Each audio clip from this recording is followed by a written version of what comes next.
C'est un réel plaisir de vous informer, Madame, Messieurs, bienvenue à cette nouvelle édition du journal Le Vrai est sur votre chaîne. D'abord, les titres, élection des membres du bureau définitif à l'Assemblée nationale. Le coup d'envoi de la campagne électorale a débuté ce samedi à la Chambre basse du Parlement pour un scrutin prévu pour mardi.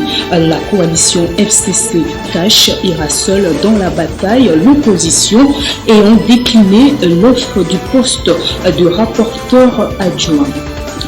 Retour en grâce de Moïse Katumbi, la Cour de cassation annule toutes les condamnations contre les leaders d'ensemble pour le changement dans l'affaire qui l'opposait à Alexandre Stoupis. Toujours dans le journal, vous aurez un invité, à l'occurrence Moïse Moïdela, le président de CONADE, qui s'est dit prêt à retirer sa plainte à la CPI et à la Cour constitutionnelle, à condition que Joseph Kabila, l'ex-président de la République, demande pardon au peuple congolais dans la logique de la décrispation et la réconciliation nationale. Voilà tout pour les titres, c'est parti pour les développements.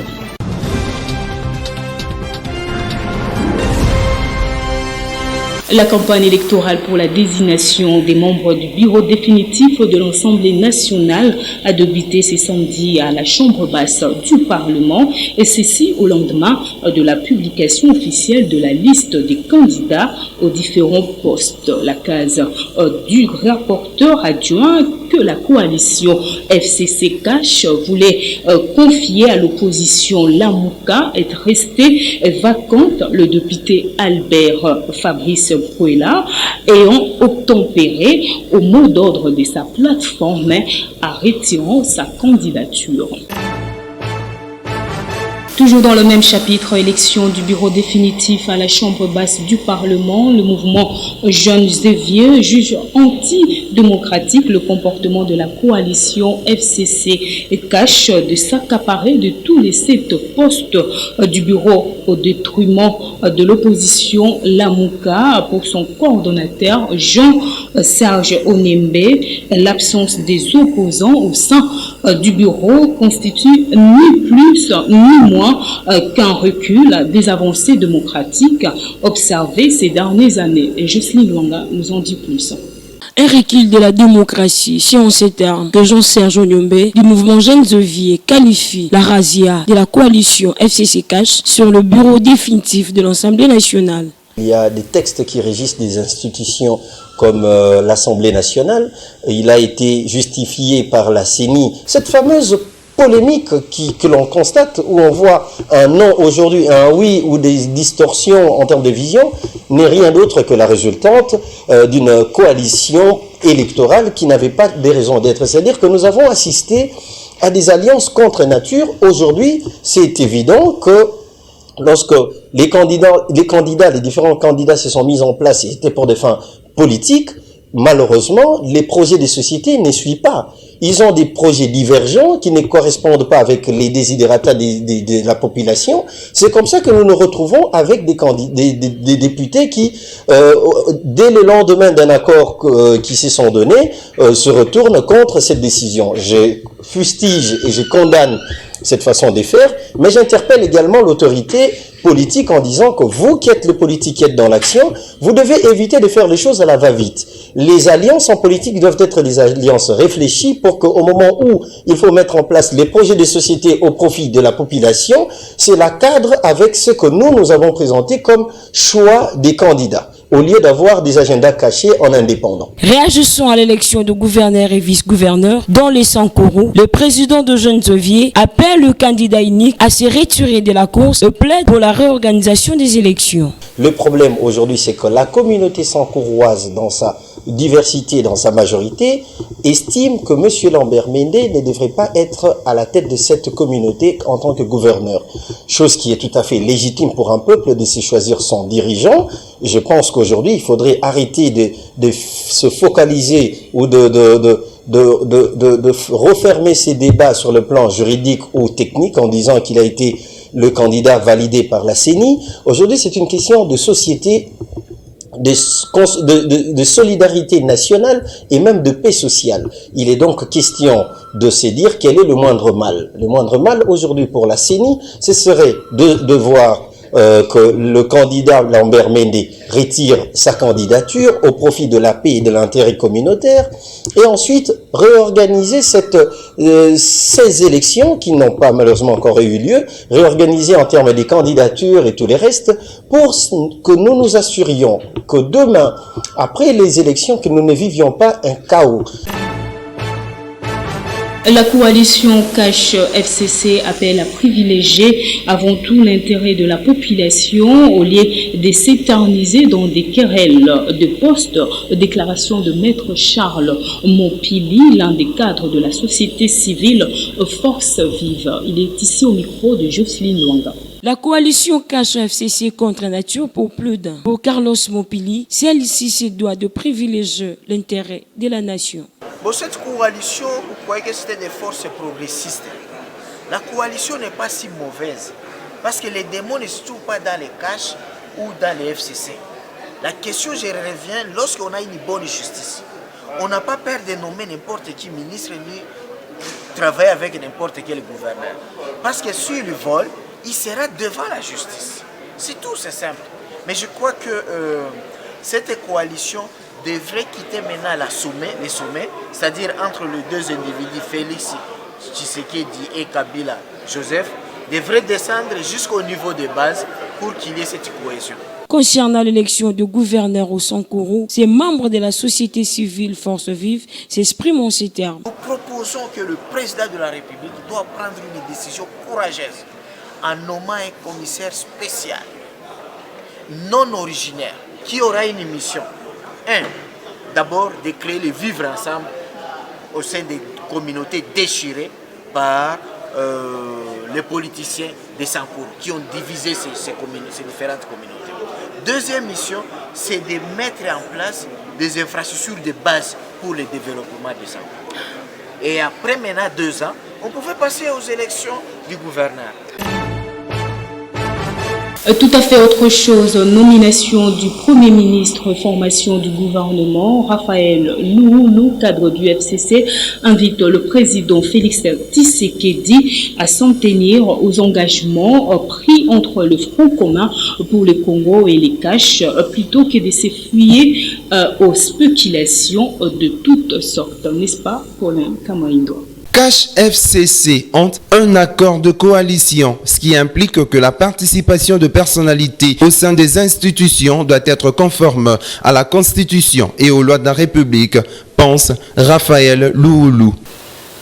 Le Front commun pour le Congo est un regroupement politique qui est en coalition, qui a signé un accord de coalition avec Cash, le regroupement du président de la République. Et nous sommes en train de vivre notre coalition. À côté de cela, ce qui bloque, je dois dire vrai, à ma connaissance, le président de la République est en train d'écouter trop de sons de cloche, parmi lesquels le son de sa base, qui ne comprend pas que les Cash et FCC ont un accord de coalition. Poursuivant sur sa lancée, le secrétaire général adjoint du MCR et cadre du FCC fait quelques mises au point sur le partenariat Cash-FCC qu'il rappelle à la base au président Félix Tshisekedi. Déboulonner la dictature. Oui, quelle dictature? Peut-être la dictature de sa base. Sa base qui ne comprend pas que en démocratie, lorsqu'on n'a pas la majorité, on fait un accord de partenariat ou avec ceux qui ont la majorité. La base ne comprend pas ça. La base ne comprend pas que la Constitution a déjà déterminé les choses, que le Premier ministre proviendra du groupe parlementaire majoritaire au Parlement. C'est ce que la base ne comprend pas. La base ne comprend pas que lorsqu'on n'a pas beaucoup d'élus, des députés provinciaux On n'a pas le gouverneur de province. C'est ce que la base ne comprend pas. Voilà, la base veut amener le président Félix Tshisekedi vers une dictature. Peut-être, et j'imagine, c'est ça la vérité. La dictature à déboulonner, c'est celle-là. Donc, aujourd'hui, s'il y a une dictature à déboulonner, c'est celle de la base du président Félix Tshisekedi. Enfin, qu'on dise au FCC pourquoi Félix Tshisekedi a refusé le nom des candidats Premier ministre lui proposés, demande Raphaël Lououlou. Il peut refuser, mais qu'il dise pourquoi il refuse ce nom, qu'on lui en trouve d'autres. Qu'on dise au FCC pourquoi il refuse ce nom. Je l'ai annoncé tout à l'heure, une question s'achemine-t-on vers la fin du feuilleton judiciaire de Moïse Katumbi. En effet, la Cour de cassation vient d'annuler dans sa décision prise le 17 avril dernier l'arrêt du tribunal de paix de Kamalondo qui condamnait l'ex-gouverneur du Katanga à 3 ans de prison ferme dans l'affaire des Stéliona d'immeubles qui l'opposait au grec Alexandre Stoupis, une nouvelle qui vient confirmer une certaine accalmie dans les relations entre les leaders d'Ensemble pour le changement et la justice. Philippe Vupi pour les détails. La Cour de cassation siégeant en matière de prise à partie vient d'annuler le jugement rendu le 21 juin 2016 par le magistrat du tribunal de paix de Lubumbashi Kamalondo condamnant Moïse Katumbi à 3 ans de prison, arrestation immédiate et dommages et intérêts dans l'affaire qui l'opposait à un sujet grec, Emmanuel Stoupis. La haute instance a décidé plusieurs manœuvres et tricheries et même dol dans le chef des magistrats afin d'aboutir à une conclusion erronée. Ainsi donc, en quelques semaines, tout l'argumentaire des caciques de l'ancien régime Kabila qui voulait à tout prix clouer Katumbi au pilori semble s'effondrer comme un château de cartes. Tenez, il y a quelques jours, l'avocat de Katumbi, Maître Mumbagama, annoncé la fin des poursuites dans l'affaire des 600 mercenaires de l'ex-gouverneur du Katanga, révélée par l'actuel garde-sceau Alexis Tambwe Mwamba. Aujourd'hui, les relations entre Ensemble étant au beau fixe, le retour au pays de Moïse Katumbi est plus qu'envisageable. D'autant plus que l'homme est depuis quelques semaines en possession de son passeport congolais en bonne et uniforme. Dans un autre chapitre, Félix Tshisekedi de retour à Kinshasa après son séjour à Boma dans le Congo central où il a procédé vendredi 19 avril au lancement des travaux de réhabilitation de l'axe routier Boma-Mwanda sur la RN1 long de 110 km. Ces travaux d'asphaltage de ces tronçons seront exécutés par l'Office de route pour une durée de 60 jours. 8 millions de dollars américains, c'est le montant du mausolée qui sera construit pour abriter la dépouille mortelle d'Étienne Tshisekedi. Le corps du sphinx de l'unité décédé le 1er février 2017 à Bruxelles est attendu à Kinshasa dans les prochaines semaines. Une statue géante en bronze honorera le combat de l'ancien sphinx de Limete. Une statue de belle taille facturée 2,5 millions de dollars américains au compte public de la République démocratique du Congo. Aujourd'hui, on sait que la dépouille de l'ancien leader de l'IDPS reposera à Lancelé. Un mausolée devrait accueillir sa dépouille. On avait pu voir les premières images de ces bâtiments lors d'une visite de Félix-Antoine Tshisekedi au créateur du projet à son retour des États-Unis. Une vidéo a également été conçue pour souligner la grandeur de ce bâtiment qui devrait coûter la bagatelle de 8 millions de dollars américains. Ça fait quand même plus de 10 millions de dollars pour rendre hommage au combat d'un homme. Cela représente plus de 10 km de routes asphaltées. La priorité du pays est-elle vraiment dans ce travaux coûteux pour rendre hommage au père du président, s'interroge plus d'un. D'autres pointent le fait qu'en l'installant à Lansele, la dépouille sera située bien loin de Kinshasa et qu'il sera difficile aux hôtes d'honneur du pays de venir se recueillir sur ce mausolée. Sans oublier que le mausolée du père de l'ancien président, Laurent Désiré Kabila, est, lui, en face des bureaux de l'actuel président. C'est quand même assez surréaliste dans un pays où plus de 85% de la population vit avec moins d'$1 par jour. Religion, dans ces journaux, le pasteur Kabundi Walesa invite le président Félix Tshisekedi à les rencontrer afin qu'il lui indique la marche à suivre en vue d'éviter un attentat sur sa personne, attentat qui pourrait survenir dans 2 ans. Cette prophétie a causé des remous à Mbujimayi dans la province du Kasaï oriental entre la population et les fidèles de la communauté du centre de réveil spirituel. Suivez. La mort de Félix Tshisekedi dans 2 ans, si celui-ci ne cherche pas à rencontrer le pasteur Walesa. Ces propos n'ont pas laissé indifférents les habitants de la commune de Dibindi, en Mbujimayi. Nous sommes là, dans la province du Kasaï oriental, où ces derniers ont tenté de brûler les installations de la communauté d'évangélisation charismatique CEC avant de croiser les fidèles de cette église en chemin. Et ce dernier ont indiqué que Kabundi Walesa ne plus de CEC. Il a son église à Kinshasa, le centre de réveil spirituel, ont-ils expliqué. D'après un témoin, la tension est restée étendue entre la population et les fidèles de l'église. Eu égard à la situation, un responsable de l'UDPS a effectué le déplacement dans cette province afin d'apaiser les esprits surchauffés. À noter qu'à l'heure actuelle, la vie a repris son cours normal grâce à l'intervention de la police nationale congolaise. Le pasteur Kabundi Walesa appelle le président de la République à se confier à lui ou à des hommes de Dieu afin d'éviter les pires. Avant de nous quitter, votre rubrique invité du vrai journal, c'est tout de suite.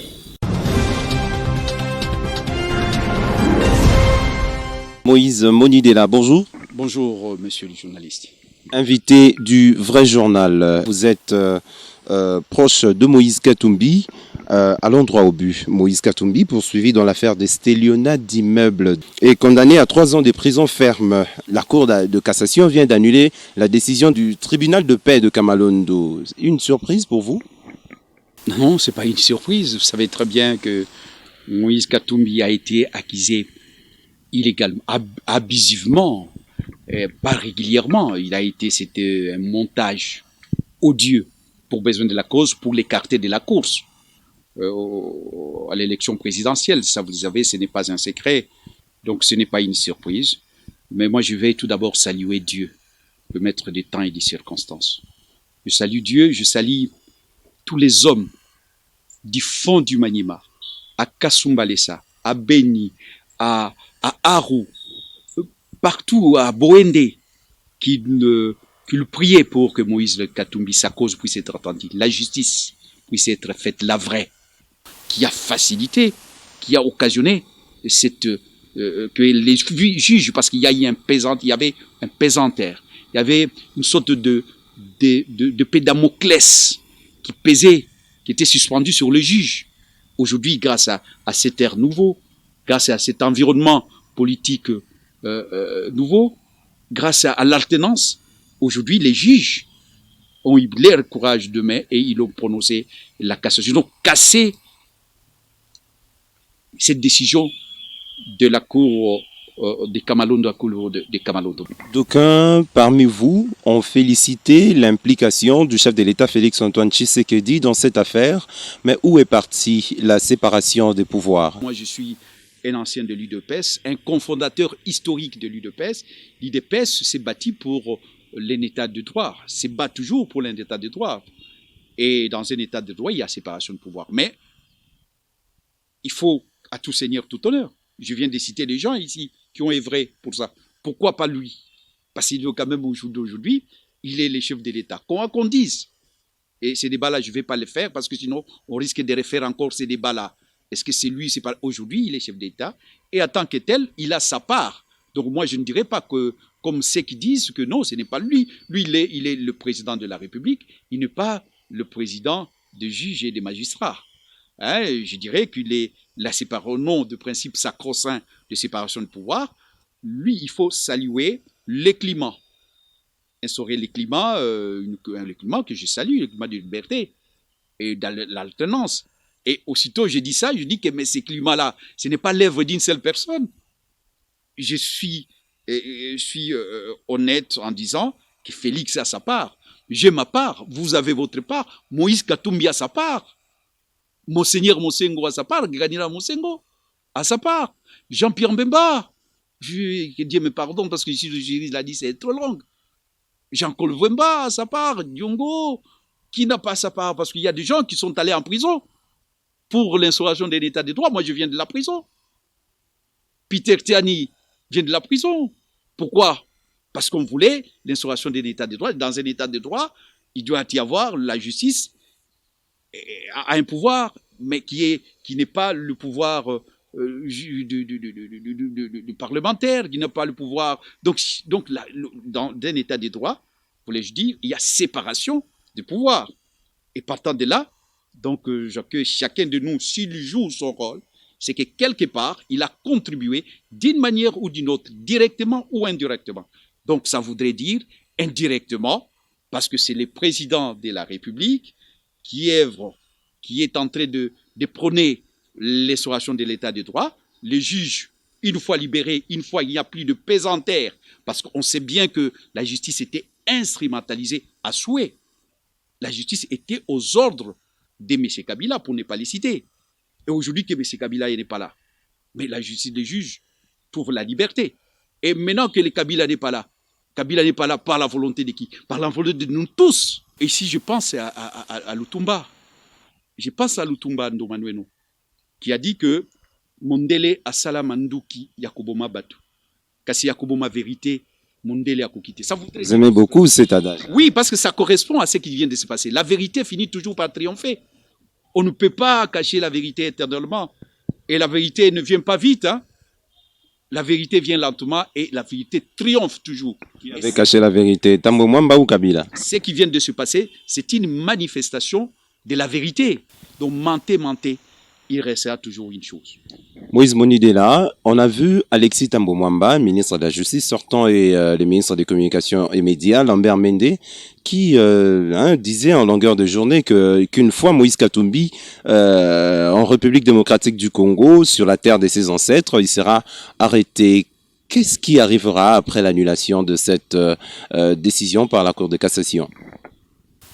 Cher ami, ça fait longtemps vous m'accompagnez dans cette lutte en tant que journaliste.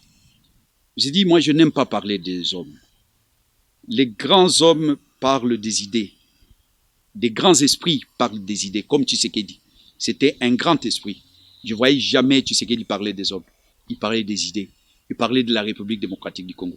Comment voulez-vous qu'aujourd'hui, que je commence à parler des gens que vous venez de citer? Je parlais du ministre de la Justice. C'est lui qui gardait ou qui dirigeait le dossier. Que voulez-vous que je dise? La réponse à ça est que Mondele asala manduki yakoboma batu. Kasi yakoboma vérité, Mondele akokite. Pour me parler de Mabadika. À longueur de journée, que vous appelez Mende, moi je le connais au nom de Mabadika. Et il sait quand quelqu'un le connaît au nom de Mabadika, il sait bien qu'il le connaît. C'est son nom ou un surnom ou un prénom? Je dis bien que je le connais au nom de Mabadika. Vous voulez que je parle de lui? Je refuse de parler des hommes. Qu'en est-il de l'affaire de mercenaires? Moïse Katumbi accusé aujourd'hui, lavé par le Conseil d'État dans une affaire d'Esteliona. Est-ce que l'affaire de mercenaires également va suivre ou qu'est-ce qui va arriver? Tout ce qu'ils ont construit contre Moïse est en train de s'écrouler comme un château de cartes. Vous voyez, donc ça ne résiste pas à la vérité et à la réalité. Quelle que soit la longueur de la nuit, les jours finira toujours par apparaître. Donc le soleil finira toujours par apparaître. Des choses qu'on a montées de toutes pièces, en fait, pour les clouer au sol, pour qu'ils ne puissent pas se présenter. Le mercenaire, c'est lui qui était l'auteur intellectuel, je sais pas, qui était le meneur, le cerveau de ces mercenaires. Il est aux États-Unis, c'est un Américain. Et il a même porté plainte pour ces gens-là. Et vous avez suivi. Ces gens-là, ils sont poursuivis. Et là-bas, on ne badine pas avec la justice. Et s'ils osent mettre leur pied quelque part, là où les États-Unis ont des intérêts, on peut les prendre, on peut les chipper comme des malpropres. Et ils savent, ils sont en train de pleurnicher. Ils sont dans leurs petits souliers aujourd'hui. Peut-être une dernière question. S'achemine-t-on vers la fin de ce feuilleton judiciaire pour Moïse Katumbi? Je disais que c'est du pipeau. C'était trop léger, c'était trop mou, ce n'était pas du solide. On les savait. Ça reposait sur rien. Ça reposait que sur le mensonge. Et les mensonges étaient devenus... Bah oui, mais les mensonges étaient devenus tout un système. Le système de M. Kabila était reposé sur le mensonge. L'avenir est que les gens doivent demander pardon. Voilà encore une occasion. Gérer ça, c'est ça, parce que ça correspond à ma façon de voir les choses. Les pardons libèrent.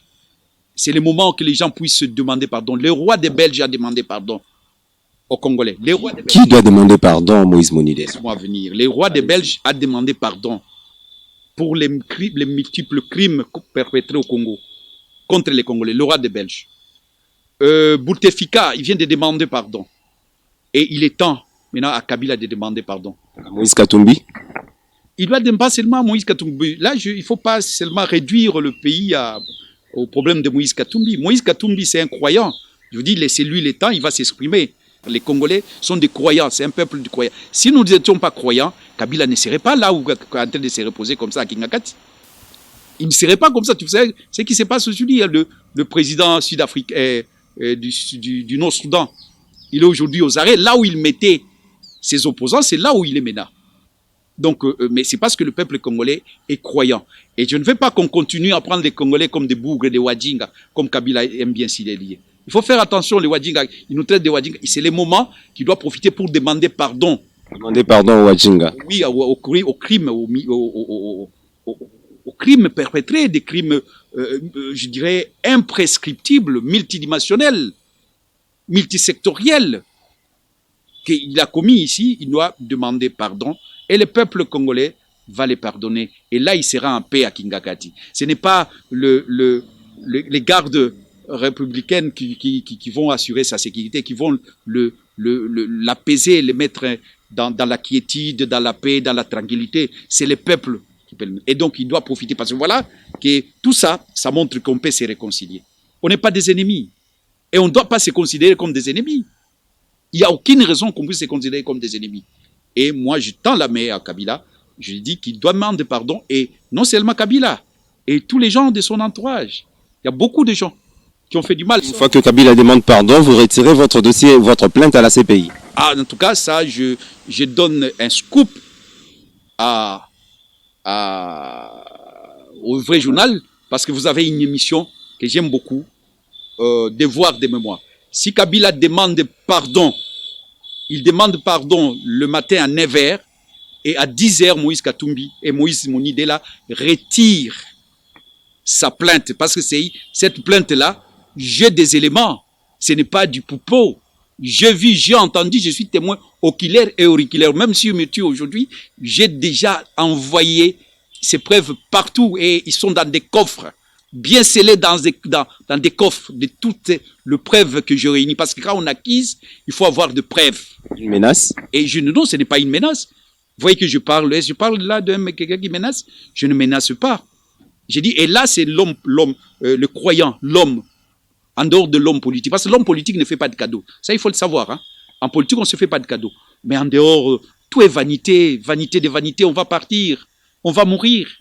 Et moi, bientôt, je vais commencer le mois de Ramadan. J'aimerais bien, parce que c'est le mois des pardons. Mais on ne pardonne pas quelqu'un qui n'a pas demandé pardon. Aujourd'hui, on peut dire qu'il y a l'assainissement du paysage. On parlait on parlait des cas des emblématiques. La plupart sont aujourd'hui sont libres. Les exilés sont libres. Le paysage politique aussi, la décrispation. Nous sommes à l'ère de la décrispation. Je crois qu'il faut en profiter pour réconcilier les esprits, les gens et les esprits qui étaient éparses, qui étaient parfois on s'est regardé comme une chef de faïence. Mais à une seule condition, ceux qui ont fait du mal, ils doivent reconnaître leur mal, ils vont demander pardon, et là nous allons. Mais sinon, la justice doit faire son travail. Moïse Monidela, merci beaucoup. C'est moi qui vous remercie. Vous venez là de suivre Moïse Monidela, président de CONAD, qui s'est dit prêt à retirer sa plainte à la CPI et à la Cour constitutionnelle, à condition que Joseph Kabila, ex-président de la RDC, demande pardon au peuple congolais dans la logique de la décrispation et la réconciliation nationale. Il était ici interrogé par Paulin et Kamaïdoa. C'est par ici que nous mettons un terme à ce journal. Merci à vous de l'avoir suivi. Mesdames, Messieurs, ce journal est terminé. Au revoir.